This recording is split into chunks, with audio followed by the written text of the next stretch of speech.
Hello, class. I'm Shonda Witherspoon. This week I will continue my theme of the role of African American higher education. Using the JSTOR database has always been very helpful for me doing research. I selected three JSTOR articles this week. The first article selected was The Founding of Lincoln University by Andrew Murray in the Journal of Presbyterian History. The Osham Institute in Pennsylvania was founded by a Presbyterian minister, John Miller Dickey, and his wife, who was a Quaker, in 1854, later named Lincoln University after the assassination of President Lincoln. They founded the school for the education of African Americans who had few opportunities, and note that this was during slavery when education was illegal.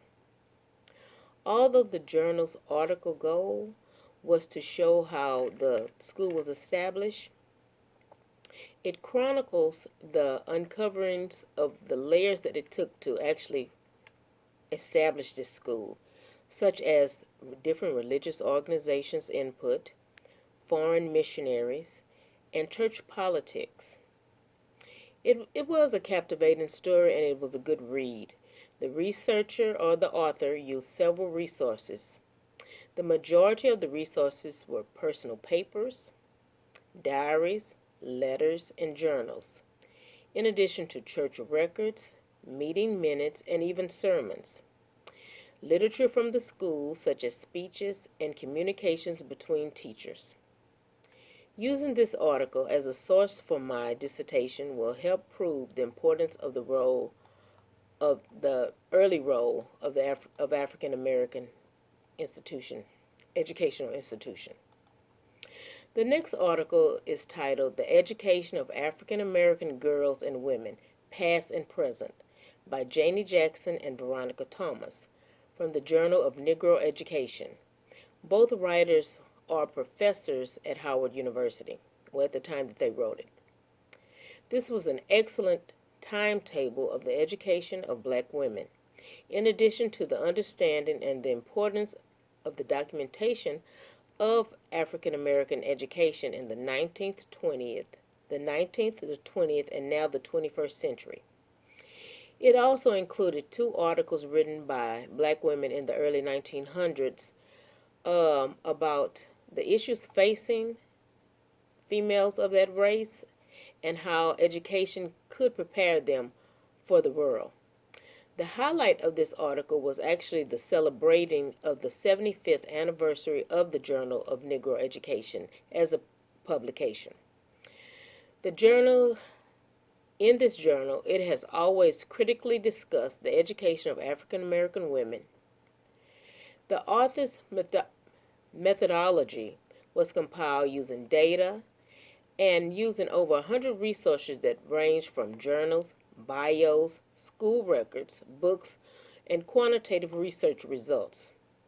The final conclusion, according to the authors, is that both educational experiences and outcomes should be measured by both females and males if the success goal is what they're seeking.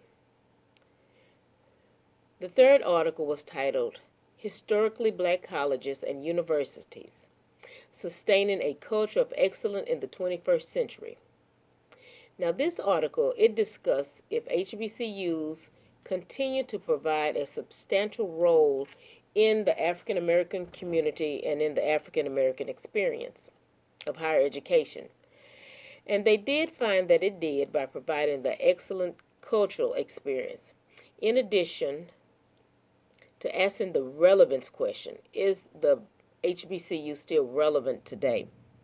It also explored the dilemmas that these institutions face, just like other institutions, as funding, global and economic challenges. It did give solutions. That the author it gave solutions and a forecast to help these institutions to further their continued success. The authors used references that were compiled of books, articles, school records, and research outcomes from other researchers. Also surveying college students to see if they felt that these institutions were still relevant and if they would have chose them over historically white universities. All three of these JSTOR articles were pertinent to the completion of my dissertation and was very helpful. Again, JSTOR is a very good database for many journals that you would need in your to do dissertation or research papers. Thank you.